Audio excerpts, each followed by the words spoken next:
యేసు రక్తమే జయం పరిచర్య. ప్రియ రక్షకుడైన యేసుక్రీస్తు నామమున ఈ ఉదయకాలంలో మీ అందరికీ శుభములు కలుగునుగాక. దినములు చెడ్డవి కనుక మీరు సమయాన్ని పోనీయక సద్వినియోగం చేసుకొనుచు అజ్ఞానుల వలె కాక జ్ఞానుల వలె నడుచుకున్నట్లు జాగ్రత్తగా చూచుకొనుడి అని దేవుని వాక్యము హెచ్చరిస్తున్నది. నా ప్రియ సహోదరి సహోదరులారా, పరిశుద్ధాత్మ దేవుడు నీతోనే ఉదయకాలంలో మాట్లాడుతున్నారు. నీలో ఉంటున్న లోపమేమిటో నీవే గుర్తించి సరిదిద్దుకో.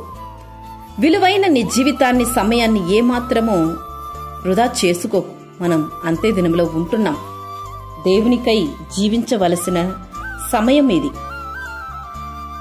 అటువంటి విలువైన సమయాన్ని వృధా చేసుకోకూడదని దేవుని పేరిట కోరుచున్నాను. ముసలమ్మ ముచ్చట్లకు, అనవసరమైన కబుర్లకు నీవు ఏమాత్రమూ నీ సమయాన్ని వృధా చేసుకోకూడదు. నేడు లోకంలో చూస్తున్నట్లయితే సెల్ ఫోన్ చాలా వరకు చాలా మంది యొక్క సమయాన్ని వృధా చేస్తున్నది.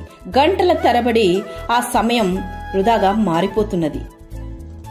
మంచి కొరకు వాటిని నీవు ఉపయోగిస్తే నీకు అందులో మంచిదే, కానీ సరదా కొరకు నీవు వాటిని ఉపయోగించినట్లయితే ఆ సమయం వృధా కావడం మాత్రం కాదు, నీ జీవితం కూడా వృధా అయిపోతుంది.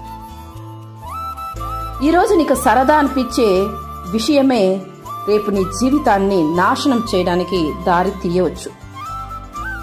వ్యర్థమైన వాటికి నీ యొక్క సమయాన్ని ఉపయోగించకుండా, తెలియని వారితో స్నేహాలు పెంచుకోకుండా ఎంత మాత్రం దూరంగా ఉండడం చాలా మంచిది.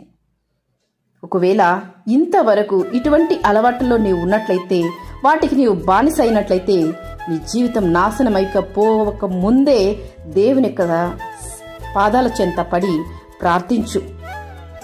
ఆయన సహాయాన్ని వేడుకో, విడుదల పొందుతావు. దుర్దినములు రాకముందే నీవు వీటినెందు నీవు లేచి నిలబడాలి.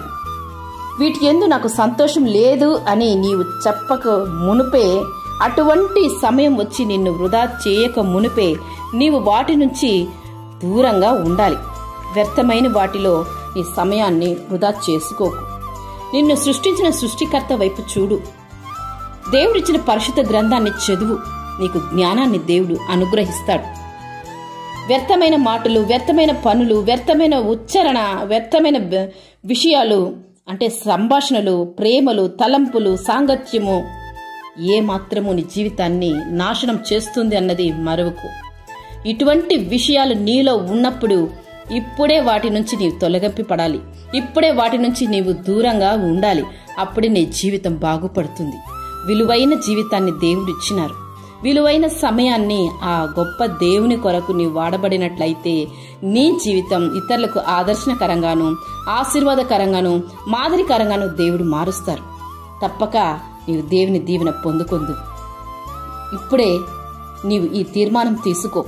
దేవునికై నేను సమర్పింపబడిన వ్యక్తిని, ఆయన పోలికతో చేయబడిన వ్యక్తిని, ఆయన చిత్తాన్ని నెరవేర్చడానికి ఈ భూమిలో వచ్చిన వ్యక్తిని, ఆయన సంతోషపెట్టే కార్యములు మాత్రం చేసి నా సమయాన్ని ఏమాత్రం వృధా చేసుకోకుండా దేవుని మహిమపరుస్తాననే ఉద్దేశముతో దేవుని ప్రార్థించు.